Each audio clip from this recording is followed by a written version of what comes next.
کہ جو شخص اللہ کی راہ میں ایک دن کا روزہ رکھے، اللہ تعالیٰ اس کے چہرے کو دوزخ کی آگ سے 70 برس کی مسافت کے برابر دور فرما دے گا۔ یہ بھی بخاری کی حدیث ہے۔ اس کے علاوہ خود روزہ رکھنے کے ساتھ دوسرے روزہ داروں کو روزہ افطار کروانے کی بھی بہت فضیلت آئی ہے۔ حضرت زید بن خالد جہنی رضی اللہ عنہ بیان کرتے ہیں کہ رسول اللہ صلی اللہ علیہ وسلم نے فرمایا، جس نے کسی روزہ دار کا روزہ افطار کروایا اس کو اتنا ہی اجر ملے گا جتنا اس روزہ دار کو ملے گا، بغیر اس کے کہ روزہ دار کے اجر میں سے کچھ کم ہو۔ ترمذی کی حدیث ہے۔ حضرت ابو ہریرہ رضی اللہ تعالیٰ عنہ بیان کرتے ہیں کہ رسول اللہ صلی اللہ علیہ وسلم نے فرمایا کہ جس نے جھوٹ بولنا اور جھوٹ پر عمل کرنا ہی نہ چھوڑا تو اللہ کو اس بات کی حاجت نہیں کہ وہ اپنا کھانا پینا چھوڑ دے۔ بخاری۔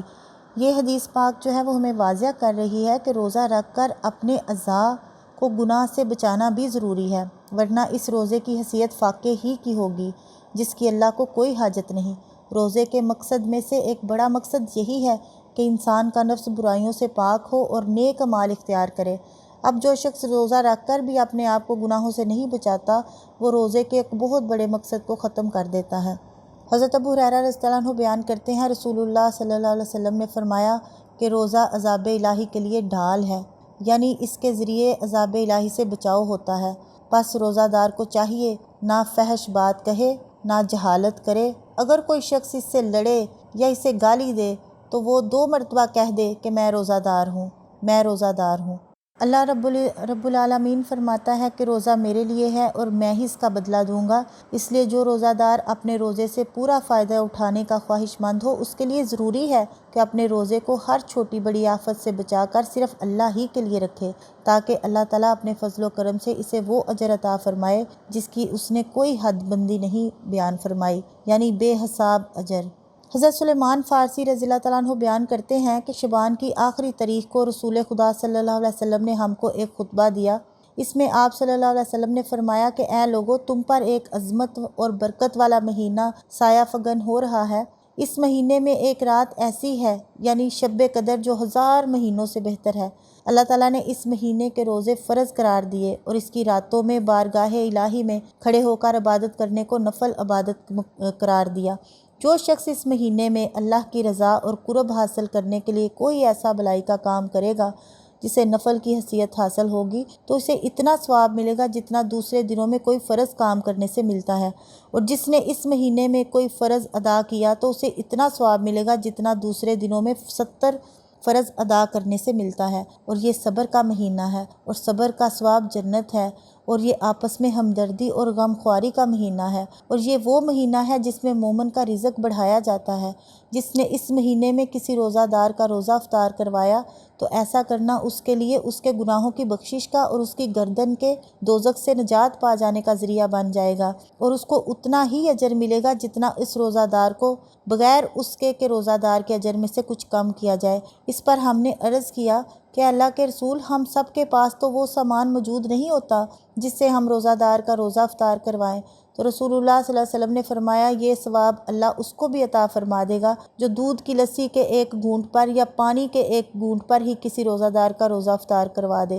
اور جس نے روزہ دار کو سیر کیا اسے اللہ میرے حوض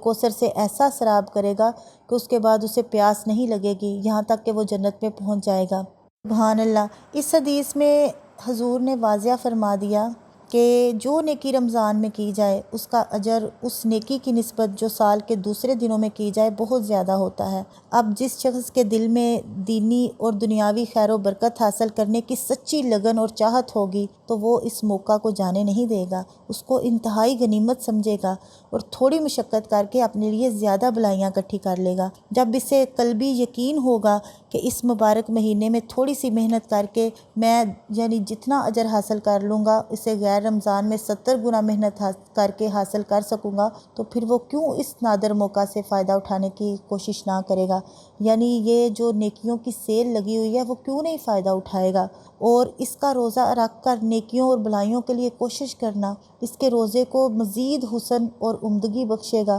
حضور کے اپنے طرز عمل سے بھی پتہ چلتا ہے کہ رمضان کے دوران نبی صلی اللہ علیہ وسلم خاص طور پر عبادت و ریاضت اور نیکیوں اور بھلائیوں کی طرف بہت زیادہ توجہ فرمانے لگتے تھے۔ لہٰذا ہر روزہ دار جو اپنے روزے سے زیادہ فائدہ اٹھانے کا خواہش مند ہو، اس کے لیے ضروری ہے کہ روزہ رکھ کر اپنے وسائل، اپنے ذرائع کے لحاظ سے زیادہ جو ہے نا وہ نیکی کرنے کی کوشش کرے۔ نیکیوں کی ایک قسم تو یہ ہے کہ اللہ کا ذکر اور عبادت کی جائے، اور دوسری یہ کہ مخلوق کو نفع پہنچانے کی کوشش جاری رہے۔ قرآن پاک کی تلاوت کرنا، نماز تراویح ادا کرنا، اس کے علاوہ کلمات ذکر یعنی کلمہ شریف، درود شریف وغیرہ، اس کا ورد رکھنا، یعنی جتنے بھی ذکر الہی ہیں ان کو کرنا، غریبوں کی مالی امداد کرنا، بیماروں کی تیمارداری کرنا، لوگوں کو درس و تدریس یا زبانی گفتگو کے ذریعے ہدایت کی راہ دکھانا، ضرورت مندوں کے کام کر دینا، حاجت مندوں کی حاجتیں پوری کرنا، نیکی اور بلائی کے کاموں میں شرکت کرنا، خیر کی مجالس میں جا کر شامل ہونا، گھر کے ملازموں کے کام میں کمی کر دینا یا کام کرنے میں ان کی مدد کرنا، اہل خانہ کو زیادہ آرام پہنچانے کی کوشش کرنا، یہ سب وہ نیکی کے کام ہیں جو اپنے ساتھ بے پناہ اجر لاتے ہیں۔ اور کہیں ایسا نہ ہو کہ اس رحمت کی جو بارش اس مہینے میں اللہ رب العزت کی برستی ہے تو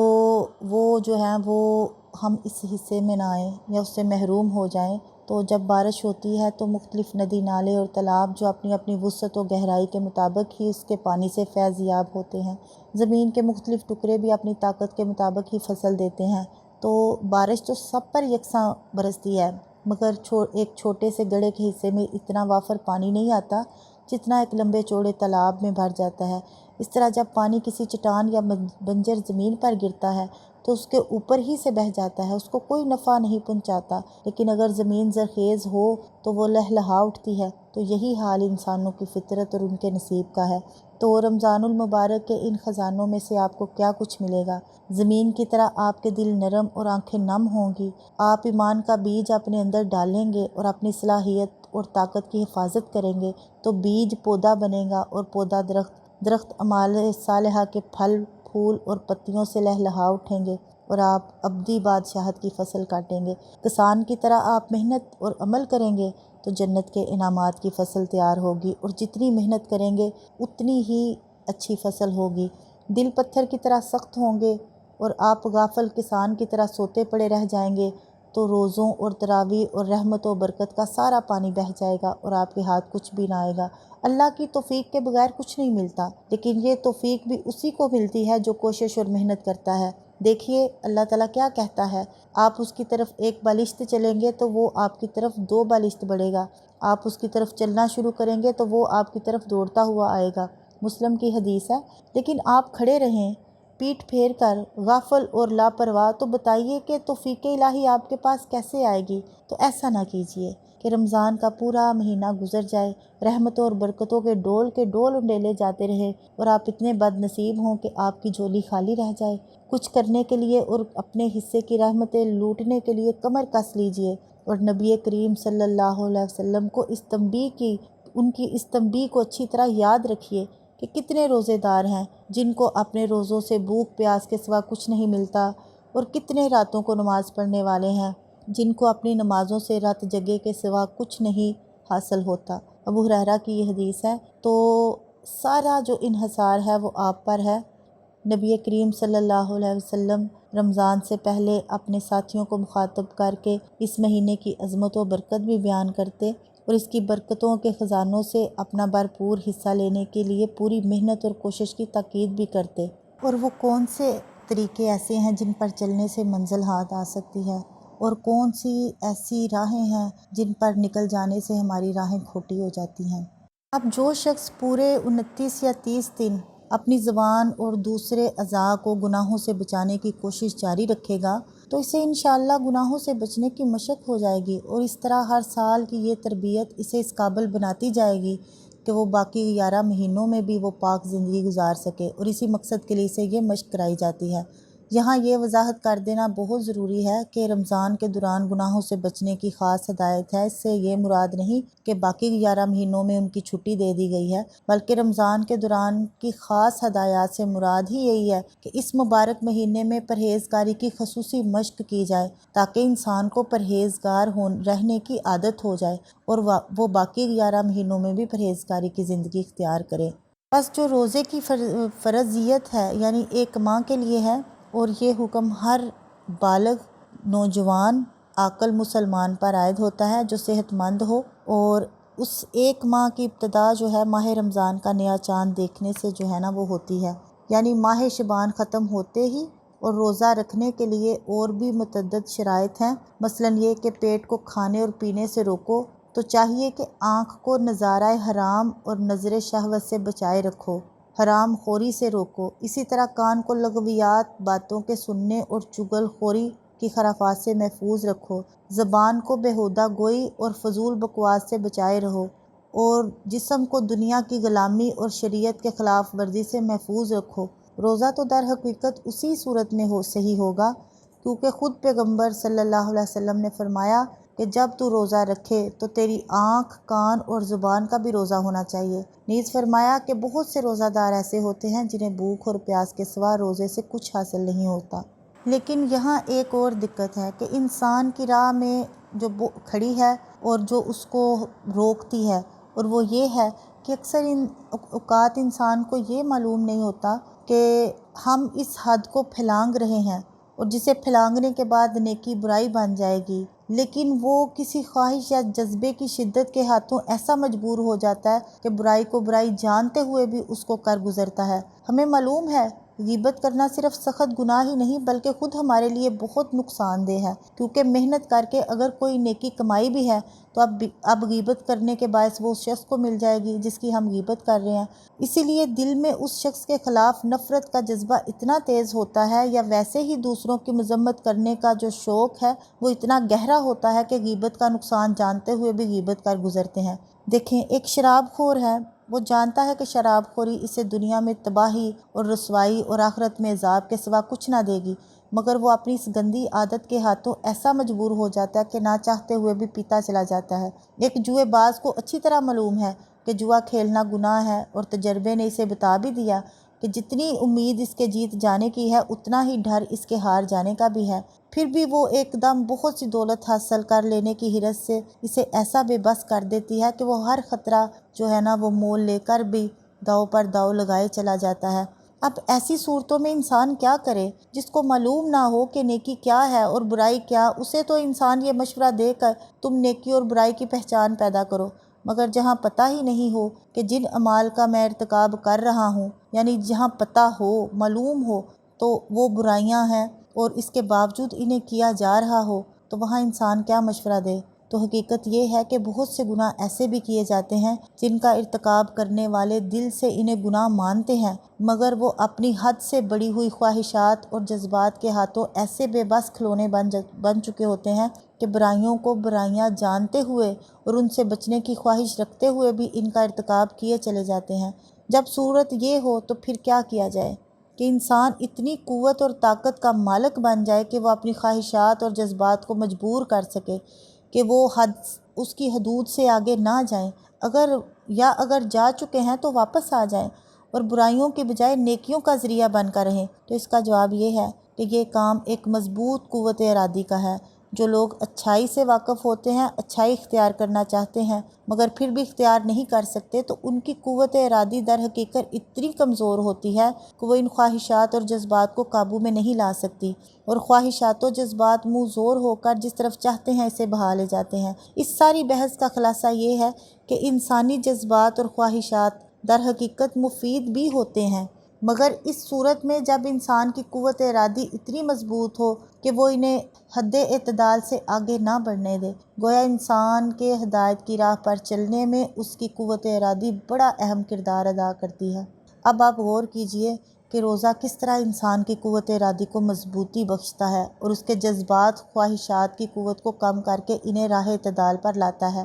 روزہ رکھ کر انسان کو بھوک لگتی ہے اور وہ کچھ کھانا چاہتا ہے، مگر روزہ اسے اجازت نہیں دیتا کہ اس خواہش کو پورا کر لے، لہٰذا وہ اپنی اس جائز خواہش کو رد کر دیتا ہے، جس کا نتیجہ یہ ہوتا ہے کہ وہ کمزور ہو کر دب جاتی ہے۔ روزے کے دوران کم ہی کبھی ایسے ہوتا ہے کہ ایک دفعہ بھوک لگے اور پھر شام تک لگتی ہی چلی جائے، بلکہ کچھ دیر اس کا احساس رہتا ہے اور پھر جب اسے پورا نہیں کیا جاتا تو وہ گویا مایوس ہو کر دب جاتی ہے۔ اس کا احساس بھی ختم ہو جاتا ہے۔ اب یہ عین ممکن ہے کہ افطار تک کھانے کی یہ خواہش پھر کئی دفعہ اپنا احساس دلائے، مگر ہر بار یہی ہوگا کہ جب اسے پورا نہیں کیا جائے گا تو وہ دب جائے گی۔ رمضان کے دوران کئی دن تک یوں ہی ہوتا چلا جاتا ہے، یہاں تک جب انسان کافی روزے رکھ لیتا ہے تو پھر ایسی سٹیج بھی آ جاتی ہے کہ روزے کے دوران یا تو بھوک بالکل لگتی ہی نہیں یا اس کا احساس آگے سے بہت کمزور ہو جاتا ہے۔ یہی صورتحال دوسری خواہشات کی ہوتی ہے کہ روزے کے باعث جب انہیں پورا نہیں کیا جاتا تو کچھ دیر اپنا احساس دلا کر پھر وہ دب جاتی ہیں،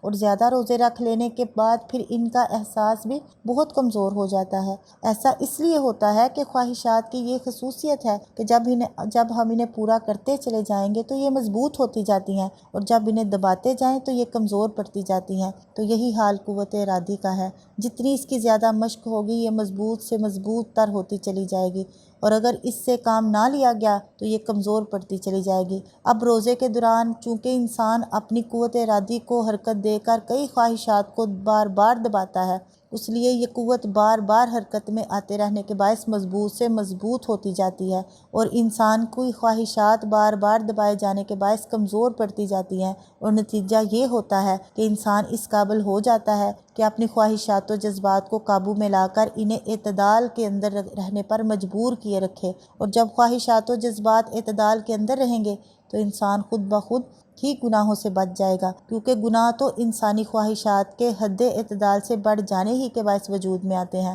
تو روزہ انہیں اعتدال پر رکھ کر گناہوں کی کمی کا باعث بنتا ہے۔